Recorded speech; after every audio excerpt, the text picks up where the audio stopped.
November 1781. Mid-Atlantic. Night presses down on the slave ship, Zong like a weight of iron. The sea is black, windless, and wide enough to swallow every sound except the slow, rhythmic groan of the ship's hull. Above deck, lanterns sway on ropes, casting thin circles of trembling light across wet planks. Officers stand in a quiet cluster near the rail, whispering in low, tense tones. Their faces are drawn, their uniforms stained with salt and sickness. They look toward the horizon, but there is nothing there. No coastline, no ships, no sign of salvation. Below deck, the air is thick and warm, heavy with the smell of sweat, blood, and breath that is nowhere to escape. Hundreds of enslaved Africans lie in cramped darkness, chained together, bodies bruised from the long passage. Many can no longer stand. Some can no longer speak.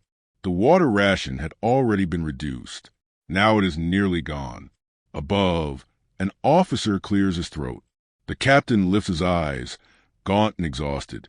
A decision is forming among them, one that will define the ship forever. And to understand how such a moment could ever exist, we must step back into the world that created it.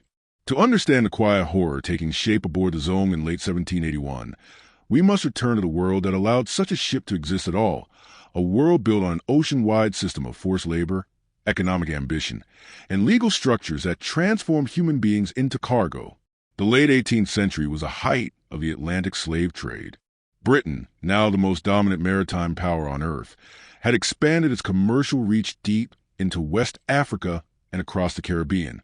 Sugar plantations in Jamaica, Barbados, and Antigua were booming, their profits rising so sharply that merchants in London, Liverpool, and Bristol competed fiercely for labor to sustain the industry. The demand was constant, the supply dependent on brutality. The Zong itself had once been a Dutch vessel, captured and then sold at auction to a Liverpool syndicate known as Gregson and Company. It was renamed, refitted, and placed under the command of Captain Luke Collingwood, a man experienced in maritime navigation but largely inexperienced in controlling the human cargo of the scale. Records indicate that Collingwood had previously served as a surgeon aboard slave ships, witnessing disease, dehydration, and high mortality firsthand. Yet despite this background, he had never before been the primary authority responsible for the fate of hundreds of lives. When the Zong departed from the African coast, likely from the region of modern-day Ghana, it carried more than 440 enslaved men, women, and children. This was far beyond the number the ship was designed to hold. The overcrowding was immediate and extreme. Conditions aboard slave ships were already notoriously brutal. This voyage pushed every boundary further. Shackled limbs rubbed raw against iron. Air circulation was almost non-existent in the lower hold.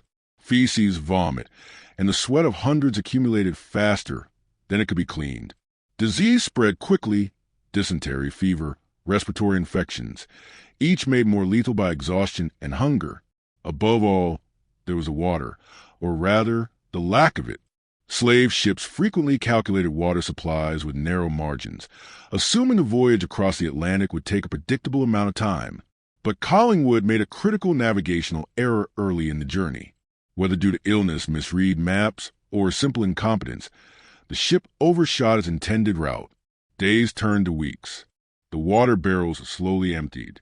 The Atlantic crossing was also shaped by the broader legal and financial environment of the British Empire.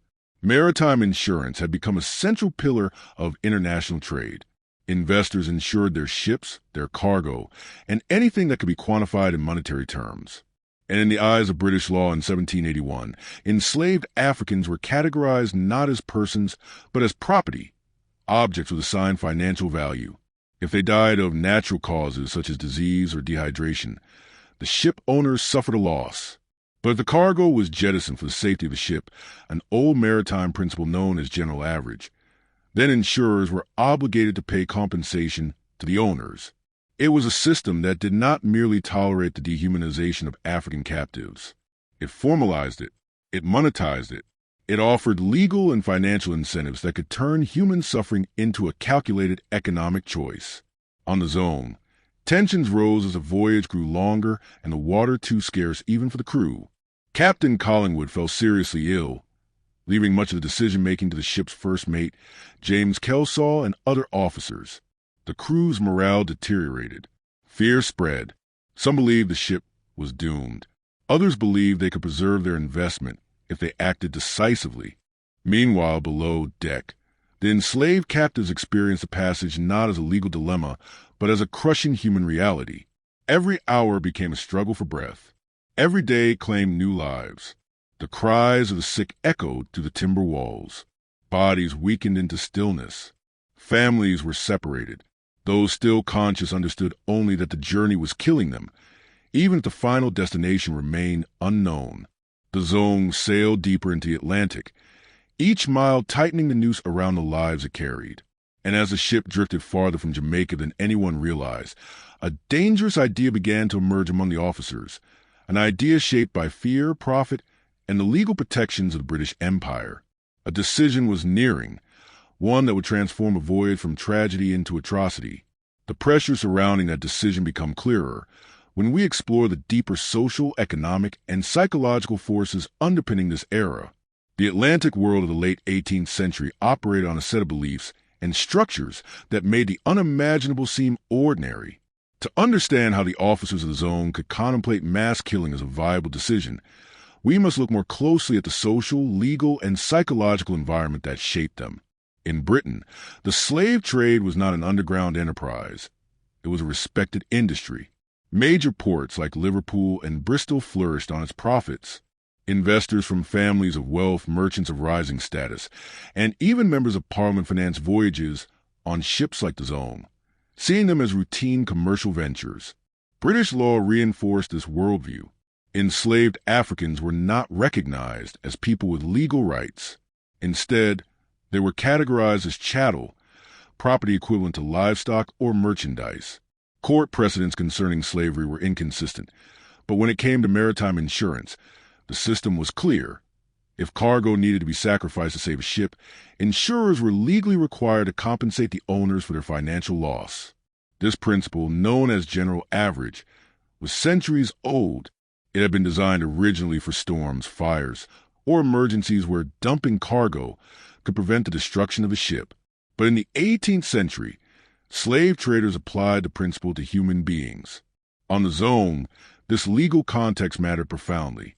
Overcrowding increased the risk of disease and death among the enslaved. If they died naturally, the owners would bear the loss.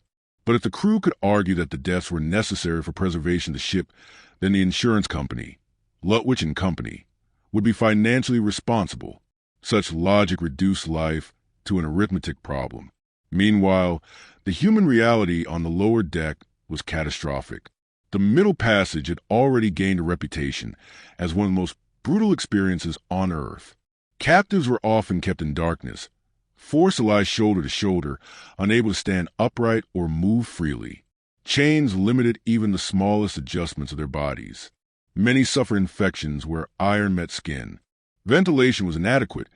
Air grew hot and stagnant. The stench of sickness, blood, and death blended with the salt of the sea. And this voyage was worse than most. The Zone carried far more captives than it could reasonably sustain. Historical testimony from later court hearings described corpses kept too long below deck because the crew could not manage to remove them quickly enough. Food rationing became stricter.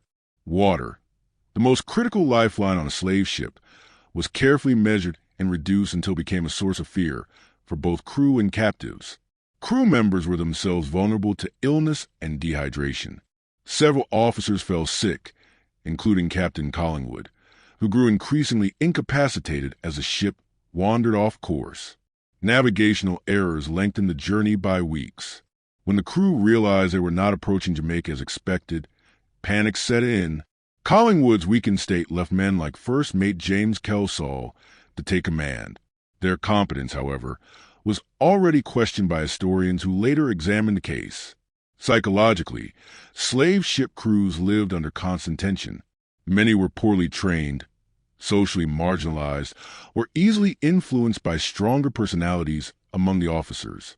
Fear could quickly transform into cruelty. Responsibility could dissolve into obedience. Under the stress of sickness, scarcity, and confusion, the boundaries of morality often collapsed. The enslaved Africans, by contrast, lived through the voyage with no illusions. Their suffering was absolute and immediate. Many had been captured inland by raiders or rival tribes, marched in chains to the coast, and kept in holding forts before being forced onto the zone. Families were separated, trauma layered upon trauma. Even those who survived the initial months of the voyage faced the deteriorating conditions of the ship with diminishing strength. Every cough, every fever, every slowed heartbeat held the threat of death. When the zone finally neared the Caribbean, conditions were already desperate. The error in navigation meant the ship had drifted far off its intended route, consuming valuable time and resources. Water barrels were nearly empty. Fear of mass death, of cargo dying without compensation, spread among the officers. The legal framework that reduced humans to property sat in the back of their minds like a silent rationale.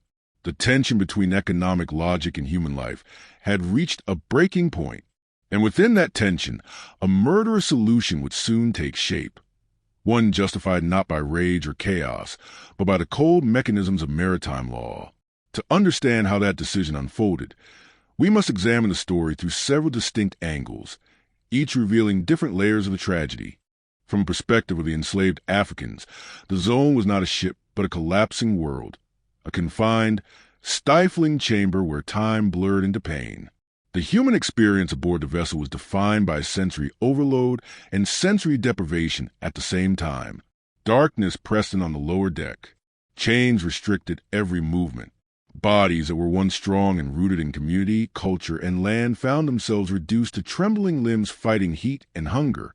The cries of infants, the moans of the sick, and the muffled prayers of elders formed a constant backdrop, echoing between the timbers like trapped voices refusing to fade.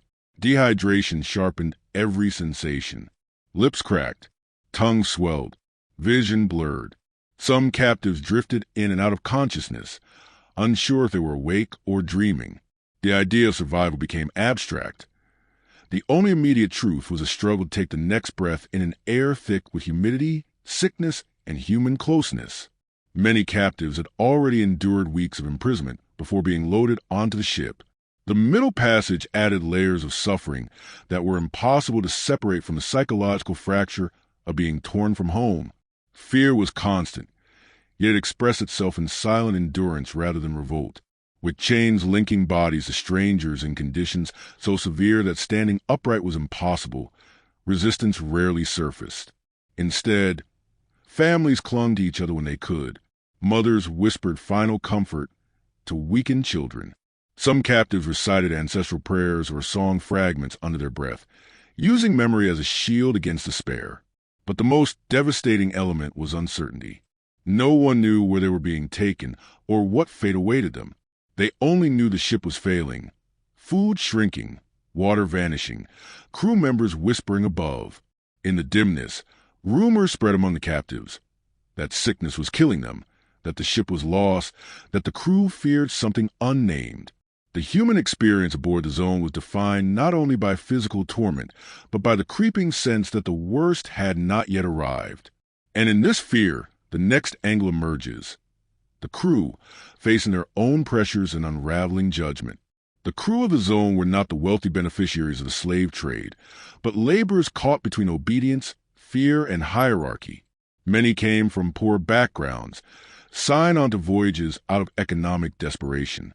Their lives aboard ship were marked by relentless labor, handling sails, maintaining the decks, and guarding the enslaved captives below. The stress intensified as the voyage stretched longer than expected. Hunger strained their stamina. Thirst clouded their judgment. The once clear chain of command blurred when Captain Collingwood fell ill, leaving First Mate James Kelsall and other officers to guide a ship they barely understood. Crew members relied on officers for direction, and the officers themselves were guided by a mix of economic pressure and maritime tradition. They believed the ship's survival was in jeopardy, not solely because of dwindling water, but because any mass death from disease will be blamed on their negligence. Their wages, reputations, and futures were tied to the ship's outcome. In this environment, fear transformed into a dangerous narrowing of perspective. Instead of seeing the enslaved Africans as people, most saw them as a law defined them. Cargo. The crew also faced the psychological toll of controlling hundreds of chained captives. Rumors of revolt haunted nearly every slave ship in the Atlantic. Even when captives were too weak to resist, the fear persisted as a constant undercurrent. Officers interpreted every cough or cry below deck as a reminder that conditions were slipping beyond control. Poor navigation and drifting off course further fueled panic. Each passing day made the voyage feel like a tightening trap. When the idea of killing captives surfaced, first as a whispered possibility, it did not provoke universal outrage. Some crew members resisted the thought, but many rationalized it as a tragic yet necessary act to save the ship and their financial standing. Their fear, shaped by law and hierarchy, laid the groundwork for the atrocity that would follow. And that brings us to the coldest angle of all, the economic logic that made mass murder thinkable. The Atlantic slave trade was built on calculations, profits, losses, risks, and returns. Investors who financed voyages like the Zong evaluated human beings not as individuals, but as commodities assigned specific monetary values based on age, health, and labor potential. Insurance companies reinforced this logic by offering protection not for the safety of the enslaved, but for the financial interests of ship owners. In this framework, death itself could become a business transaction. Gregson and Company had insured the Zong's human cargo for a substantial sum. If captives died from disease or natural causes, the owners suffered uncompensated losses. But if they were intentionally jettisoned to preserve the ship's water supply or to ensure the survival of remaining cargo, then insurers would be required to pay. This transformed human lives into variables within a profit equation. The idea was not unique to the Zong. It was a known practice in maritime finance, though rarely used with such devastating clarity. Economic pressures intensified after weeks of navigational errors. Water scarcity threatened not only survival, but also financial collapse. When officers discussed the possibility of killing part of the cargo, they did so within the boundaries of legal precedent. They were not proposing a crime in their own minds. They were proposing a business decision, a solution to reclaim value that would otherwise be lost. And it was within this cold, calculated framework that the atrocity took form, leading directly into remaining angles that reveal the moral, legal, and historical dimensions of the case.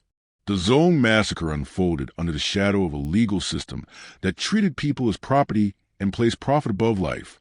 Maritime law in 18th century Britain recognized the principle of general average, allowing ship owners to claim insurance for lost cargo if jettisoning it was necessary for the safety of the ship. In the eyes of the law, the enslaved Africans were no different from barrels of sugar, crates of tobacco, or crates of manufactured goods. Their deaths could be calculated in pounds sterling. When the officers decided to throw captives overboard, they were aware that British courts had, in other cases, upheld such claims, but rarely had human lives been the cargo. This legal ambiguity created a chilling incentive. The owners, Gregson and Company, filed an insurance claim for the lost cargo immediately upon arrival in Jamaica, claiming a total of £30 per enslaved individual lost. Court documents revealed debates over whether the deaths were necessary or negligent. Lawyers argued about navigation errors, water shortages, and disease, but the central legal question remained: were these humans property or persons? For the officers, the law offered both justification and protection. Fear of personal liability receded in the shadow of insurance and maritime precedent. For historians, this angle illustrates how the machinery of law can dehumanize. Legal language turned the unspeakable into a transaction. And while courts would later reject a claim on technical grounds, the case entered history as a stark example of how law and economics can intersect to enable atrocity. Even in 1781, there were voices of conscience struggling against the economic and legal machinery that enabled the massacre. Abolitionists, religious leaders, and emerging humanitarians began to articulate the moral absurdity of treating life as property. Figures like Granville Sharp later invoked the Zong case as emblematic of a system that sanctioned cruelty. The moral outrage was twofold. First, that individuals had been murdered deliberately, and second, that society had constructed rules that permitted and even financially rewarded such actions. For the crew and owners, moral reasoning was subordinated to profit and survival logic.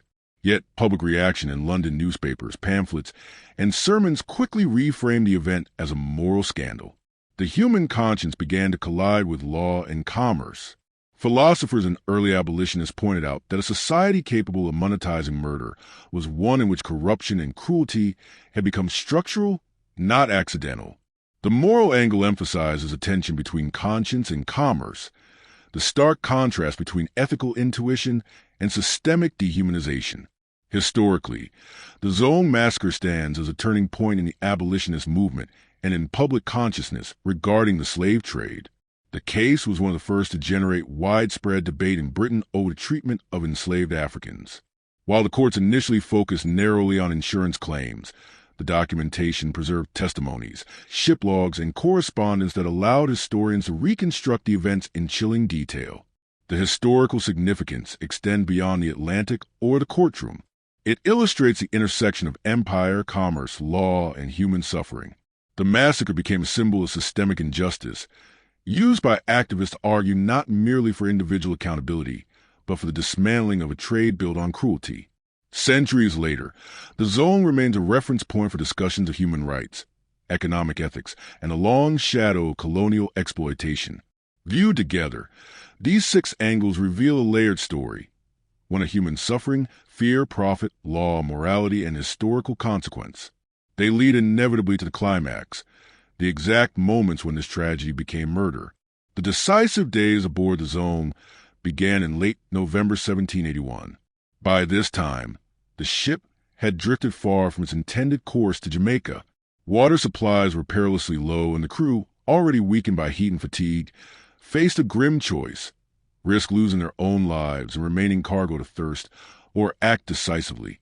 On the night of November 29th, the first formal discussion of jettisoning enslaved Africans took place among the officers. According to court testimonies later recorded in 1783, First Mate James Kelsall suggested throwing some of the sick and weakest overboard. The rationale was chillingly clinical. The deaths could be justified under maritime law as necessary to preserve the ship and its remaining cargo.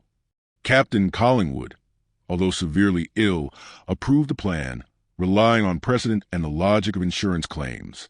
Crew members gathered, chains rattling, as the first victims were brought to the deck. The process was methodical. Individuals, many unable to walk without assistance, were shackled together and guided toward the ship's railing. The officers ordered the weaker captives to be thrown first. Some crew members reportedly hesitated, struggling with faint traces of conscience, but the majority complied under the hierarchical pressure and the threat of losing their wages or positions. The first plunges into the Atlantic sent shockwaves below and above deck. The sea swallowed them immediately, leaving only silence. Witnesses later recalled that the cries from below deck were muted by thick planks, but some managed to reach the officers' ears. Infants wailed in terror. Mothers tried to shield them, only to be separated in the chaos. The combination of fear, disease, and physical exhaustion rendered most captives unable to resist. Every subsequent day followed a similar pattern. The sickest, the weakest, and the youngest were thrown first, reducing immediate pressure on the water supply and decreasing the risk to the crew's own survival. As the killings continued, the ship's logs documented a steady reduction in cargo numbers, though the officers deliberately avoided describing them as human. In letters preserved for the insurance case, they referred clinically to jettisoned cargo and losses due to necessity. The act itself, calculated and organized, transformed a desperate maritime emergency into deliberate murder. Those who survived the initial days of mass killings faced the horror of witnessing friends and family thrown into the sea, an experience designed to extinguish resistance through terror. Historical accounts estimate that by the time the ship reached the middle of its journey, dozens had already been thrown overboard. The logistical execution of the massacre, chains, coordinated movement, careful documentation, reveals the systematic nature of the crime. It was not a frenzy of panic or accident. It was an intentional act guided by law, profit, and fear, and carried out with terrifying precision. The tension among the crew grew. While some may have been hardened to cruelty by experience or self-preservation, others reportedly displayed moments of hesitation or protest. The officers quelled dissent quietly, framing compliance as a professional obligation. There was no public reckoning aboard the ship, only the relentless march of death below deck and a clinical detachment above. By the end of this first phase, the Zong had been transformed. What began as a human cargo ship was now a vessel marked by deliberate murder. Every decision, every act was recorded. Log entries, letters to the owners, calculations of loss. These documents, preserved in the insurance lawsuit, would later reveal the full horror of the massacre to the public and historians alike. And yet, even as the first waves of killings concluded, the tragedy was far from over. More decisions loomed, each carrying the same terrifying weight. The officers prepared to execute the final stage of the atrocity, a step that would define the Zong in history. The final stage of the Zong Massacre unfolded over the subsequent days as desperation deepened. By early December 1781, water supplies had dwindled almost entirely. Captain Collingwood, still weakened by illness, was largely absent from active command. First Mate James Kelsall and the remaining officers assumed full control, calculating not only survival but profit. Every decision was informed by the same chilling logic. The deaths of some captives could be justified as necessary to preserve the remainder, ensuring the ship's insurance claim would succeed. The victims continued to be chosen systematically. The crew focused on those already weakened by dehydration, disease, or injury. Many were children or elderly captives, the ones least likely to survive the prolonged passage. Historical testimonies from the 1783 trial describe a methodical fashion in which chains were removed from the decks, individuals were carried or forced toward a railing, and then dropped into the Atlantic. The officers meticulously recorded the numbers, treating each death as a line in a ledger rather than a human life extinguished. The horror was compounded by the sensory reality below deck. Those still chained witnessed friends and family disappear overboard. The cries of the drowning mingled with the groans of those too weak to resist. Disease and dehydration blurred the boundaries between life and death for those remaining. Fear became a tool of control. Compliance was enforced not only by chains, but by the terror of witnessing what awaited the next person sent to the sea. By the time the Zong approached the Caribbean coast, more than 100 captives had been killed in this manner. Yet, according to logs and testimonies, the officers initially continued to frame the actions as necessary to preserve life and property. They believed that any deviation from plan, whether allowing the weak to live or conserving remaining water, would imperil the ship and its financial interests. Their detachment, reinforced by maritime law, allowed them to commit these acts without the immediate moral reckoning that would later engulf them in public scandal. The Zong finally arrived at Black River, Jamaica. By then, the surviving captives were in a state of extreme weakness, many near death. Crew members were exhausted, sickened, and haunted by what they had done.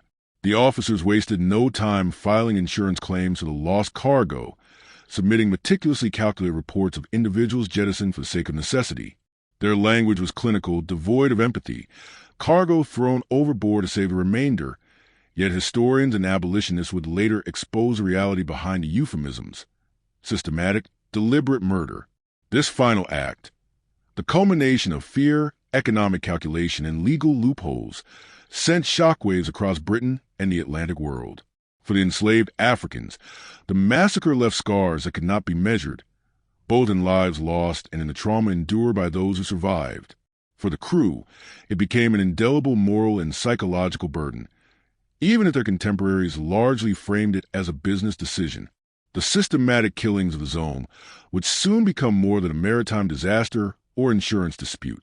The atrocity sparked one of the first public reckonings with the inhumanity of the slave trade. It was a story that demanded attention, investigation, and reflection. And this brings us to the consequences, the immediate aftermath, the legal battles, and the public response that would etch the Zong Massacre into history. When the Zong docked at Black River, Jamaica, the first inkling of consequence emerged not from outrage over the deaths, but from financial calculation. The ship's owners, Gregson and Company, immediately filed an insurance claim with the London-based insurers, Lutwich and Company, seeking compensation for the lives lost. Their claim was precise. Each enslaved African was valued at £30, a sum based entirely on their perceived economic utility. In the owner's eyes, these were not human beings but property, cargo lost at sea under the accepted principle of maritime law known as general average. News of the claim reached London in early 1782, and legal proceedings were initiated the following year. Court documents from 1783 reveal a dispassionate, almost clinical debate. The central question was narrow. Had the owners acted out of necessity, or had negligence and poor navigation caused the deaths? Lawyers dissected navigational errors, water rationing, and the timing of the killings. The court never addressed the moral dimension of the deaths. It focused solely on whether insurance compensation was justified. This narrow legal lens reflected the era's systemic dehumanization of Africans, codified not only in law but in financial instruments, trade, and social norms. Yet the Zong case did not remain confined to the courtroom. Abolitionists in London quickly seized upon the incident as emblematic of the slave trade's inherent brutality. Granville Sharp, a pioneering activist, obtained court records and publicized the case, highlighting the deliberate murder of men, women, and children to secure profit. Pamphlets, sermons, and public debates began to frame the Zong Massacre as a moral scandal. The dissonance was stark. A legal system that treated the act as a technical insurance matter, and a public conscience beginning to recognize the crime it represented. Contemporary newspapers covered the proceedings with a mix of fascination and horror.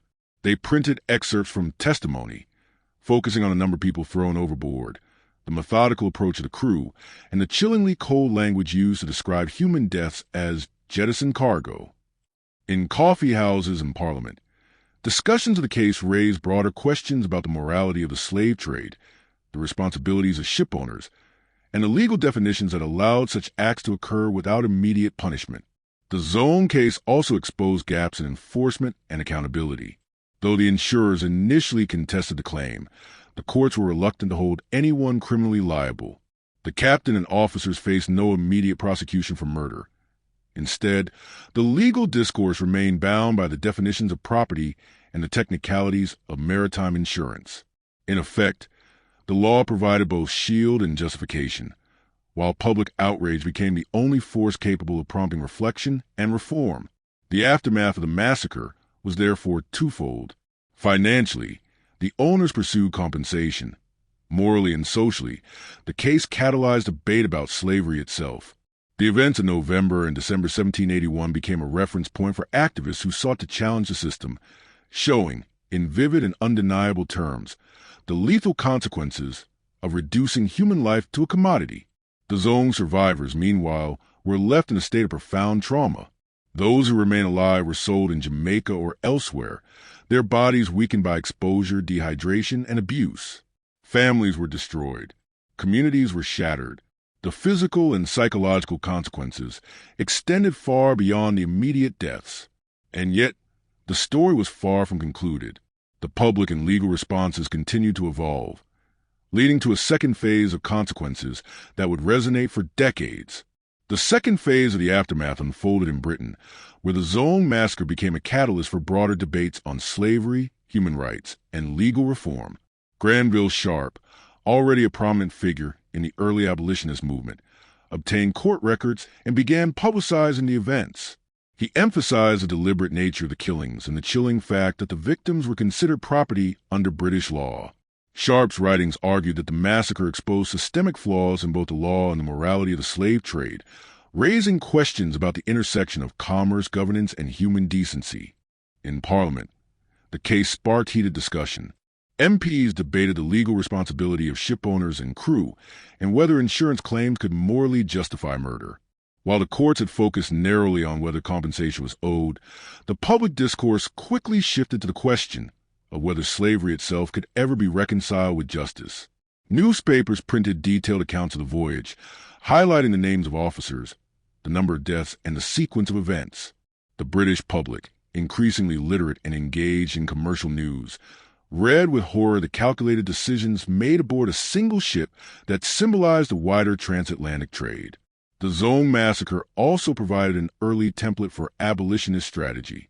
Activists used the case to illustrate the lethal consequences of treating humans as property. Pamphlets, sermons, and public meetings emphasized that the law, as it stood, encouraged cruelty rather than preventing it. The images of children, women, and men deliberately thrown into the sea were powerful tools in swaying public opinion. offering undeniable proof of the moral cost of economic logic unchecked by conscience. Historians have since noted that the Zong case created a precedent in historical memory. Although immediate legal reforms were slow, the massacre entered the consciousness of activists and policymakers as a warning of what could happen when profit, law, and human vulnerability intersected. The narrative shifted from a simple maritime disaster to a symbol of systemic injustice, a story that transcended a single voyage to illuminate the mechanics of the Atlantic slave trade. It became a central reference in debates leading up to the Slave Trade Act of 1807 and, later, the broader abolition of slavery throughout the British Empire. For the surviving crew and officers, the aftermath was quieter, though no less significant. Some officers returned to England, facing scrutiny in courts and society, but few suffered lasting personal consequences. Their moral and psychological burdens were largely private, yet the weight of having executed deliberate murder for profit remained a ghost that history would not forget. The survivors of the enslaved Africans, scattered across Caribbean plantations, carried their trauma silently, living testimonies to the horror aboard the Zong. Families had been decimated, cultural continuity disrupted, the human cost extended for generations. In the wider historical view, the Zong Massacre serves as both a case study and a symbol. It reveals how legal, economic, and social frameworks can converge to enable atrocity. It demonstrates how fear, hierarchy, and profit can distort human judgment. And it shows the power of documentation and public advocacy in challenging entrenched systems, even when the law initially protects the perpetrators. The aftermath leaves a dual legacy: one of systemic failure and human suffering, and one of moral awakening and historical reckoning. From this reckoning emerges a final act, the reflection on what the Zong teaches us about power, morality, and humanity itself. The story of the Zong is a haunting testament to the extremes of human cruelty when law, commerce, and fear intersect. It forces us to confront a reality in which human life can be reduced to numbers on a ledger, where survival and profit are valued above compassion and justice. The officers who cast men, women, and children into the Atlantic acted within the legal and economic framework of their time, yet the moral void of their actions echoes across centuries, demanding scrutiny and remembrance. History shows us that systems, not just individuals, shape the scope of atrocity. The Zong Massacre was not a spontaneous act of violence. It was the inevitable outcome of a transatlantic trade that normalized dehumanization. Maritime law, insurance policies, and commercial incentives created conditions where murder could be rationalized as necessity. Yet, within the system, traces of conscience persisted. Those who hesitated, those who later protested, those who chronicled the event for posterity. Their presence reminds us that even in the darkest circumstances, moral awareness can survive, though often muted and constrained. For the survivors of the enslaved Africans, the Zong represents more than tragedy. It is a story of resilience and memory. Their suffering, recorded in court documents, testimonies, and abolitionist accounts, became evidence that transformed individual horror into collective moral reckoning. The massacre galvanized public debate, influenced early abolitionist campaigns, and illuminated the profound human cost embedded in the machinery of slavery. Ultimately, the Zong forces a reflection on power and accountability. It reminds us that law and commerce are not inherently ethical. They are instruments shaped by human intent.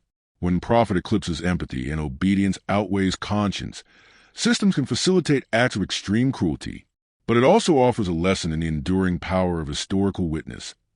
Even atrocities calculated for profit cannot erase human truth, and society can, in time, confront injustice, however belatedly. The Atlantic waves that swallow the victims of the Zong remain silent, yet their story speaks across time.